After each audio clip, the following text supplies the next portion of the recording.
Assalamu alaikum, 9th class. This is your biology lecture number 43 on your book page number 124, and today we will discuss the topic limiting factors in the photosynthesis. In this topic we will discuss what are limiting factors and how they affect the rate of photosynthesis. बच्चे limiting factors ऐसे factors होते हैं जो photosynthesis के rate को limit करते हैं, ठीक है। अब वो कोई भी इन्वायरमेंटल फैक्टर हो सकता है, वो हम नेक्स्ट जो है वो एग्जांपल्स में डिस्कस करते हैं कौन कौन से इन्वायरमेंटल फैक्टर्स हैं जो फोटोसिंथेसिस के रेट पे असरअंदाज होते हैं। वो फोटोसिंथेसिस के रेट को ज़्यादा भी कर सकते हैं और कम भी कर सकते हैं।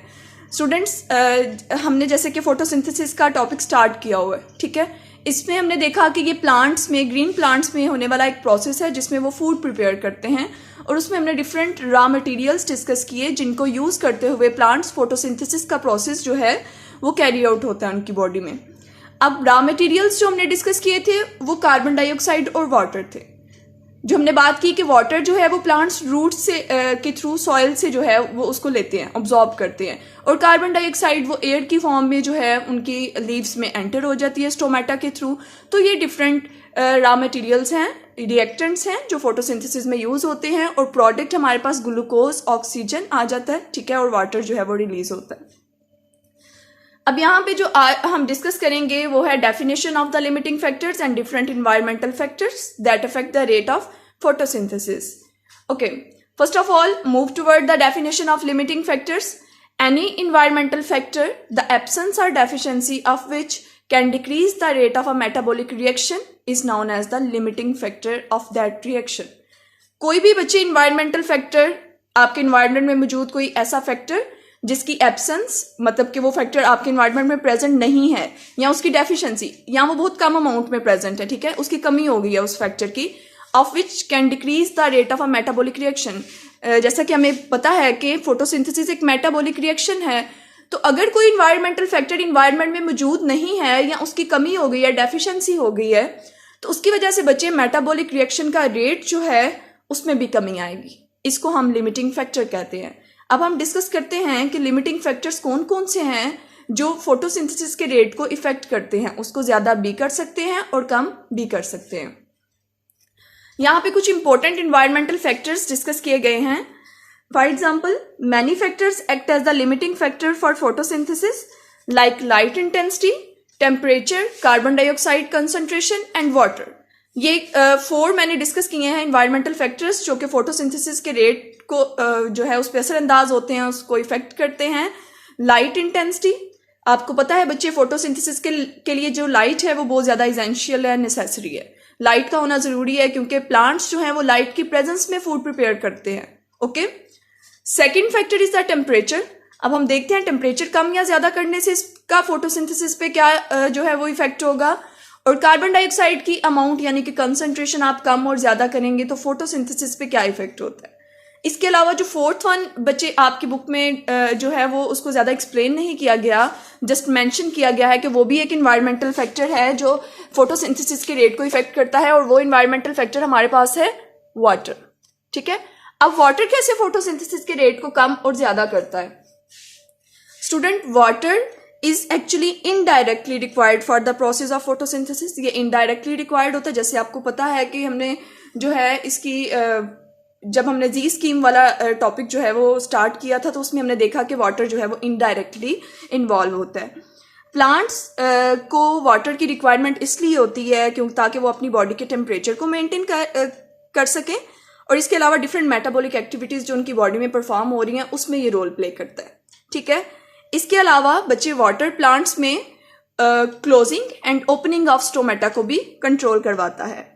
अगर वाटर की कमी हो जाएगी, वाटर की डेफिशिएंसी हो जाएगी, तो ऑब्वियसली फोटोसिंथेसिस का रेट भी कम होगा, ठीक है। और अगर वाटर जो है वो एक्सेस अमाउंट में प्रेजेंट होगा तो फोटोसिंथेसिस भी उसका रेट भी इंक्रीज हो जाएगा।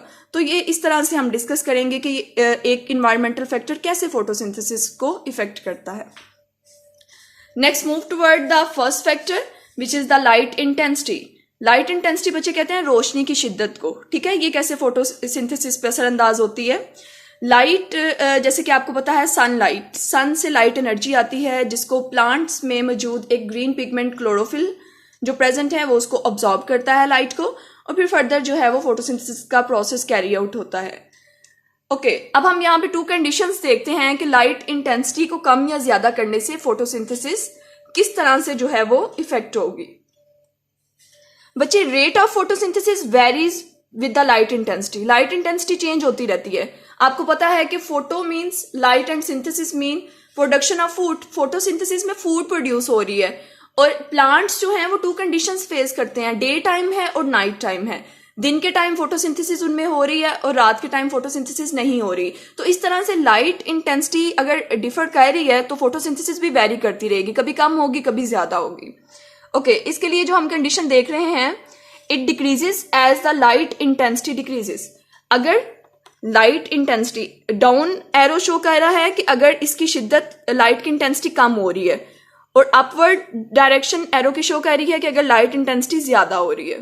तो फर्स्ट कंडीशन हम देखते हैं, अगर लाइट इंटेंसिटी कम हो रही है तो फोटोसिंथेसिस का प्रोसेस भी अल्टीमेटली कम होगा। जब लाइट कम मिल रही है, कम लाइट ऑब्जॉर्ब कर रहा है क्लोरोफिल, तो फोटोसिंथेसिस भी उसका रेट भी क्या होगा, डिक्रीज हो जाएगा।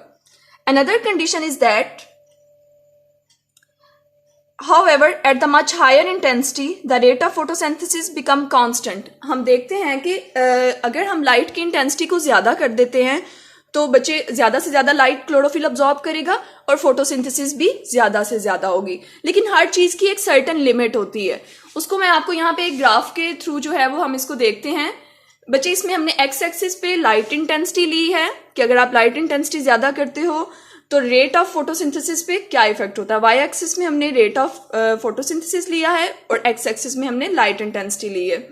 बच्चे, यहाँ पे आपको दिखाया है कि जैसे जैसे लाइट इंटेंसिटी ज्यादा होती जाती है फोटोसिंथेसिस भी ज्यादा होगी, उसका रेट भी ज्यादा होगा। जैसे जैसे लाइट इंटेंसिटी कम होगी फोटोसिंथेसिस का रेट भी कम होगा। लेकिन बच्चे, इसकी एक सर्टेन लिमिट होती है, हर चीज की एक लिमिट होती है, एक हद होती है। अगर आप उसको बहुत ज्यादा जो है वो हायर इंटेंसिटी, लाइट की बहुत ज्यादा इंटेंसिटी प्रोवाइड कर रहे हो तो फोटोसिंथेसिस का रेट बिल्कुल कांस्टेंट हो जाएगा। देखा, अब इसमें कोई जो है वो इंक्रीज नहीं आ रहा, कोई जो है वो फॉल नहीं आ रहा। तो इसका मतलब है कि यहाँ पे आके फोटोसिंथेसिस का जो रेट है वो बिल्कुल कांस्टेंट हो गया, अब वो चेंज नहीं हो रहा। ठीक है, ये हमारा क्लियर हो गया कि लाइट इंटेंसिटी किस तरह से फोटोसिंथेसिस को इफेक्ट करती है। इसी तरह हम सेकेंड फैक्टर की तरफ आ जाते हैं, विच इज द टेम्परेचर। बच्चे, टेम्परेचर किस तरह से इफेक्ट करता है फोटोसिंथेसिस के प्रोसेस को। The rate of photosynthesis decreases with the decrease in the temperature. वही बात दोबारा से आ गई कि अगर टेम्परेचर कम होगा तो फोटोसिंथेसिस का प्रोसेस भी कम होगा। ठीक है, और जैसे ही टेम्परेचर ज्यादा प्रोवाइड किया जाता है फोटोसिंथेसिस का जो रेट है वो भी स्पीड अप हो जाता है, फास्ट हो जाता है। बच्चे, टेम्परेचर एक इन्वायरमेंटल फैक्टर है जो फोटोसिंथेसिस को, उसके प्रोसेस को, उसके रेट ऑफ एक्शन को इफेक्ट कर रहा है। ठीक है, अब टेम्परेचर जो है हम देखते हैं कि वो कैसे फोटोसिंथेसिस को इफेक्ट कर रहा है। हर चीज की, जैसे मैंने बात की, एक लिमिट होती है। ठीक है, जैसे आपने एंजाइम्स वाले चैप्टर में पढ़ा था कि एक मैक्सिमम या ऑप्टिमम टेम्परेचर होता है जिसपे एंजाइम्स अपनी बेस्ट एक्टिविटी परफॉर्म करते हैं। इसी तरह एक मैक्सिमम टेम्परेचर है, एक उनका ऑप्टिमम टेम्परेचर है जिसपे फोटोसिंथेसिस भी जो है वो बेस्ट वर्क परफॉर्म करती है। ठीक है, अब अगर आप उसको उस लिमिट से ज्यादा ले जाएं, आप ऑप्टिमम टेम्परेचर से एक खास हद से ज्यादा टेम्परेचर कर देंगे तो बच्चे क्या होगा, जैसे कि आपको इस ग्राफ के थ्रू दिखाया गया है, टेम्परेचर ज्यादा करते जा रहे हो, इसी तरह एक्स एक्सिस पे टेम्परेचर लिया और वाई एक्सिस पे रेट ऑफ फोटोसिंथेसिस लिया। टेम्परेचर ज्यादा करते जा रहे हो तो फोटोसिंथेसिस का रेट भी ज्यादा हो रहा है। एक पॉइंट आया कि वो कांस्टेंट हो गया, लेकिन जब आप उसको एक खास हद से, एक सर्टेन लिमिट से ज्यादा टेम्परेचर प्रोवाइड करोगे तो बच्चे डिफरेंट एंजाइम्स हैं जो इस मेटाबॉलिक, फोटोसिंथेसिस एक मेटाबॉलिक रिएक्शन है, डिफरेंट एंजाइम्स इस रिएक्शन को परफॉर्म कर रहे हैं। तो एंजाइम्स आर एक्चुअली प्रोटीन्स। तो जब आप टेम्परेचर एक खास हद से ज्यादा कर देते हो तो आपको पता है कि एंजाइम्स डीनेचर हो जाते हैं, उनका जो प्रोटीन का स्ट्रक्चर होता है वो लॉस्ट हो जाता है, उसके अंदर मौजूद एटम्स। ऐसे एंजाइम्स जो फोटोसिंथेसिस का रेट करवा रहे हैं, यानी उसको कैटालाइज करवा रहे हैं, जब आप टेम्परेचर ज्यादा प्रोवाइड कर दोगे तो बच्चे वो एंजाइम्स प्रोटीन से मिलके बने हुए हैं। जब टेम्परेचर उनको ज्यादा प्रोवाइड किया जाएगा तो उसमें मौजूद एटम्स वाइब्रेट करना शुरू कर देंगे, उनमें काइनेटिक एनर्जी जो है वो स्टार्ट हो जाएगी। तो जब वो वाइब्रेट करना स्टार्ट करते हैं और आप उस सर्टेन लिमिट से भी ज्यादा टेम्परेचर उसको दे दोगे तो देखें अब एकदम से फॉल आ गया, डिक्रीज हो गया। ठीक है, तो इस तरह से एंजाइम्स डीनेचर हो जाते हैं और वो फर्दर एक्टिविटी परफॉर्म नहीं करते। नेक्स्ट कंडीशन जो हम इसमें देखेंगे, अगर लाइट की intensity, if the light intensity is low and increases the temperature, अगर आप लाइट की इंटेंसिटी को कम करके टेम्परेचर ज्यादा कर रहे हो, जैसे कि गर्मियां जब आती हैं तो टेम्परेचर ज्यादा होता है, तो उस टाइम हम ये कंडीशन देख रहे हैं। तो टेम्परेचर अगर आप ज्यादा कर देते हो, it has a little influence on the rate of photosynthesis, तो इसका थोड़ा बहुत इन्फ्लुएंस जो है वो फोटोसिंथेसिस पे होगा। Our last and the third environmental factor is the carbon dioxide concentration. Carbon dioxide ज्यादा या कम करने से फोटोसिंथेसिस के रेट पे क्या इफेक्ट होता है बच्चे? As the carbon dioxide rises, जैसे जैसे आप कार्बन डाइऑक्साइड, जैसे कि आपको पता है बच्चे, कार्बन डाइऑक्साइड जो है ये रॉ मटेरियल है। फोटोसिंथेसिस के प्रोसेस में ये रिएक्टेंट है जो वाटर के साथ मिलकर क्या बनाता है, फूड, ग्लूकोज और इसके अलावा ऑक्सीजन बना के देता है, और ये एयर में से आया था ये वाला जो रॉ मटेरियल है। अब अगर आप कार्बन डाइऑक्साइड की कंसंट्रेशन राइज करते हो, ज्यादा करते हो, तो फोटोसिंथेसिस का रेट जो है वो भी इंक्रीज होना स्टार्ट हो जाएगा, ठीक है, until limited by the other factor, जब तक कि कोई दूसरा फैक्टर आके इंटरप्ट ना करे। कार्बन डाइऑक्साइड ज्यादा होगी तो फोटोसिंथेसिस का रेट भी ज्यादा होता जाएगा। Increase in the carbon dioxide concentration beyond a certain limit, लेकिन आप अगर एक ऑप्टिमम लिमिट से, एक खास हद से ज्यादा कार्बन डाइऑक्साइड अगर प्रोवाइड कर रहे हो, it causes the closure of stomata, तो स्टोमेटा बच्चे क्लोज हो जाते हैं, ठीक है, वो क्लोज होना स्टार्ट हो जाएंगे, वो फर्दर एक्सेप्ट नहीं करेंगे कार्बन डाइऑक्साइड को। जब वो क्लोज हो जाएंगे तो फिर फोटोसिंथेसिस का रेट क्या होगा, कम हो जाएगा, ठीक है। इसमें हमने कंडीशन देखी कि कार्बन डाइऑक्साइड ज्यादा की तो फोटोसिंथेसिस भी ज्यादा हुई। कार्बन डाइऑक्साइड अगर आप एक खास हद से ज्यादा करते जा रहे हो तो स्टोमेटा क्लोज हो जाएंगे, जब स्टोमेटा बंद हो जाएंगे, क्लोज हो जाएंगे, तो फोटोसिंथेसिस के रेट में कमी आएगी।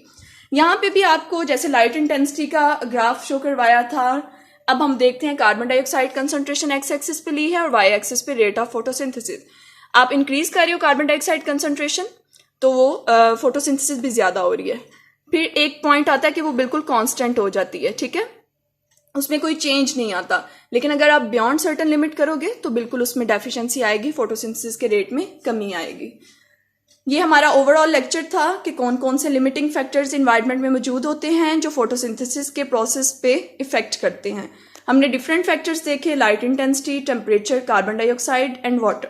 हमने देखा कि ये फैक्टर्स अगर आप ज्यादा करते हो तो फोटोसिंथेसिस का रेट भी ज्यादा होता है, अगर आप इन फैक्टर्स को कम करते हो तो फोटोसिंथेसिस का जो रेट है वो भी कम होगा। मीन्स के फोटोसिंथेसिस इन इन्वायरमेंटल फैक्टर्स पर डिपेंड करती है, इनकी हेल्प से वो अपनी एक्टिविटीज परफॉर्म करती है। तो अगर इनमें वेरिएशन आएंगी, चेंजेस आएंगी, तो ऑब्वियसली फोटोसिंथेसिस के रेट में भी वेरिएशंस आएंगे, कभी कम हो रहा है, कभी ज्यादा हो रहा है। तो इस तरह से हमने देखा कि डिफरेंट लिमिटिंग फैक्टर्स कैसे फोटोसिंथेसिस के रेट पे जो है वो इन्फ्लुएंस करते हैं, कैसे उस पर असरअंदाज होते हैं।